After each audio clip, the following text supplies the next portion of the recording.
Unprepared isn't scripted or edited. There are no redos, and when we screw up, it's going live. This works for our show, but it is no way to run your e-commerce business. Our partner Rewind is here to help. They will help you back up your Shopify store with automated backups of your most important data. Rewind should be the first app you install on your store to protect it from human error, misbehaving apps, or collaborators gone bad. It's like having your very own magic undo button. It's trusted by over 70,000 retailers, from side hustles to the biggest online stores like Gymshark, Gatorade, and Movement Watches. Best of all, if you reply to any of their welcome series and mention Unprepared, you can get your first month free. Hey, everybody. Welcome to another episode of Unprepared. I'm your host, Chase Clymer. Today, welcoming to the show, my go-to guy when I have Facebook advertising questions, Kurt Bullock. How are you doing today? Doing all right. How are you doing today, Chase? Doing fantastic. I'm sure that you're having fun. So this is Thursday, January 28th is when we're recording this, and the internet is full of memes about the stock market, so it's been fun to watch today. Yeah, it's been entertaining and terrifying too. Yeah, it depends on your perspective, I guess. But also in the news lately is what we're going to kind of talk about today, which is the advent of iOS 14 and how that interacts with not only just Facebook, but Facebook's the one that's getting like the big kind of issues with it. They're up in arms about it, but essentially how iOS 14 is interacting with how websites can track users and how that affects advertising. So, what are your thoughts? What have you seen? What have you read? How's that happening? So the super high level view, then not to go into detail. Right, iOS 14 is coming out. They're going to be blocking pixel events from the Facebook app on iPhones, and so as a response, Facebook has made a bunch of changes. They're going to be doing things like they're going to Apple's going to be delaying the data that comes back to Facebook in terms of conversions. People can opt out of being tracked, and that's going to also limit the data that comes back. So basically the three words, like I was listening to all the webinars that Facebook gave about this, and they were talking about sort of like restricting and aggregating the data. So and delaying. Those are kind of the three words that are coming in there. So we're going to have to learn to work with different data.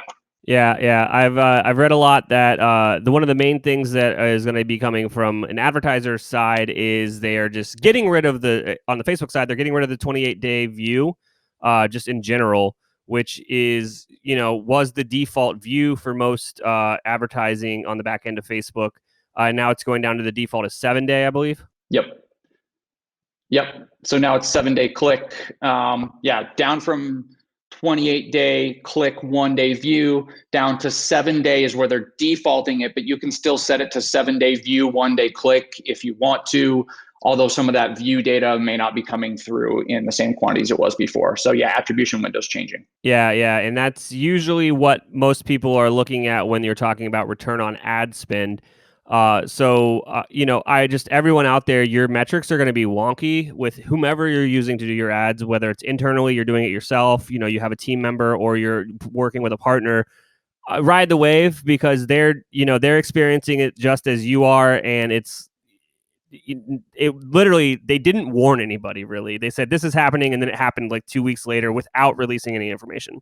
Right. We hear like, it's going to happen in Q1, the end of Q1, and then it's February, and then it might happen in the next 2 weeks is kind of the last thing. And then, by the way, we're going to change all of your stuff this week, all your, reporting. So everybody's making adjustments and trying to figure out how to, determine if things are working or not, and how to optimize their campaigns. And that's kind of what people are figuring out, or going to be figuring out in these next couple of weeks.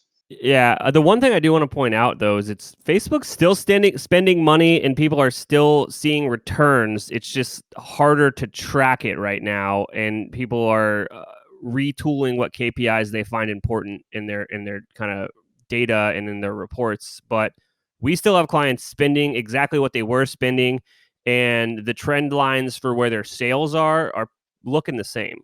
Yeah, that's a very good point, and I would say the same thing in terms of our ad accounts. I mean, we haven't seen a huge dip in performance.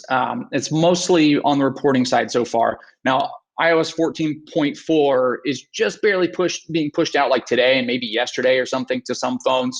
So we'll see what happens as this kind of goes out. But that's a good point. What you mentioned about like just looking at sales. That's something that we're looking at in all of our client accounts. Just, we went back historically and calculated, all right, what's our ad spend to like total sales ratio?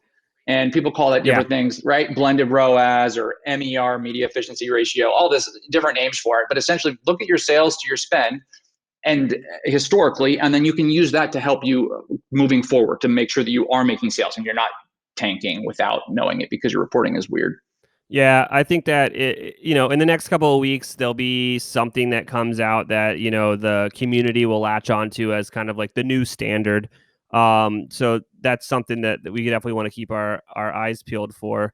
But this does kind of go back to something I always like to harp on, and I'd love to hear your insights. Is don't put all your eggs in one basket. Like, look what just happened, and this has happened before with Facebook. Yeah, totally agree. And so that's something that we're focusing on with all of our clients. Like when we look at a client now, a potential client, one of the things that we're looking for is some resilience in terms of their willingness or if they're already spending in other channels, other platforms, and a focus on email, and these other sort of owned channels is super important. Absolutely. So I would say if you are investing in paid media, you have to have at least email set up and going, or you are burnt. You are literally wasting money. I would even double down as far as to say, especially in e-commerce, SMS is doing really well. For some, SMS isn't an option, and push notifications make more sense. Those are considerations that you need to have. And then on the paid media side, like you can obviously have your flagship channel.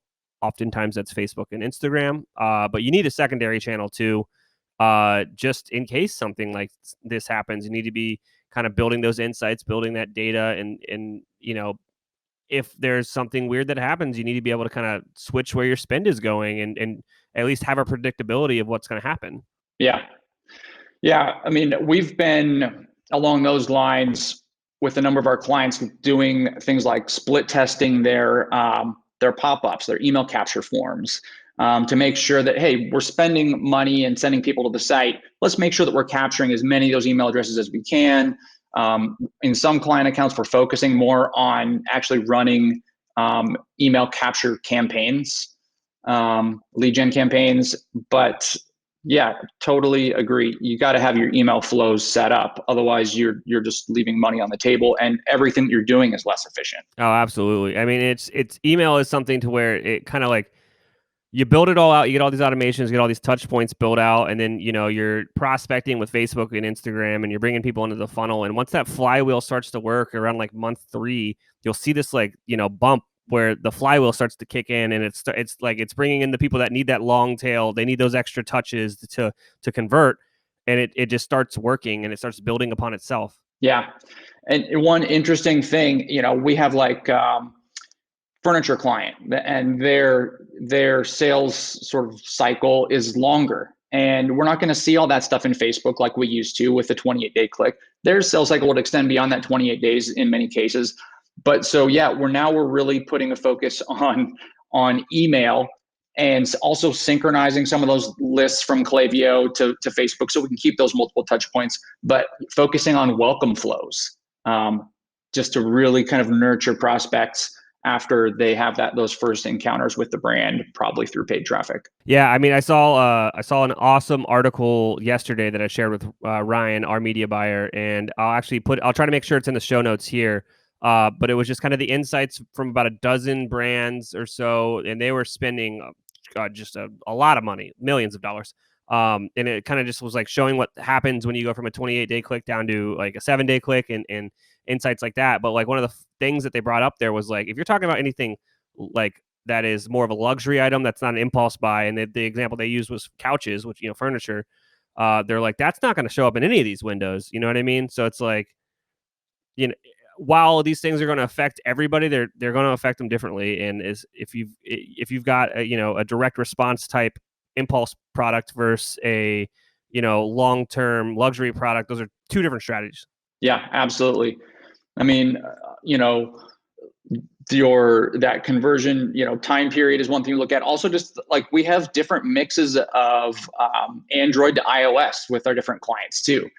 It's interesting. Like we've got clients in auto space, and a lot of them are running Android devices. At least there's a higher like ratio, of them that are compared to our clients that are in other spaces. So some of our clients, iOS is like a really small part, and it's going to affect them, less. So anyway, it's good to run stats on all of your own campaigns and your customer base and see, how much this might affect you.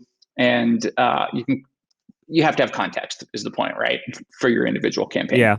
Yeah. Yeah. Now, if somebody is getting into paid ads or they kind of want to pick your brain about stuff, how do they get a hold of you? What are you guys good at? So yeah, we focus on paid traffic, primarily on Facebook and Instagram and Google. And so you can reach me at Twitter. It's just at Kurt Bullock, or at our website, producedepartment.co. It's spelled DEPT, producedept.co, which is not optimal. At any rate, yeah. And so happy to bat around ideas on Twitter or however you want to reach out to me if I can be of help. Awesome. Thanks so much for coming on and sharing. Right on. Good to talk with you.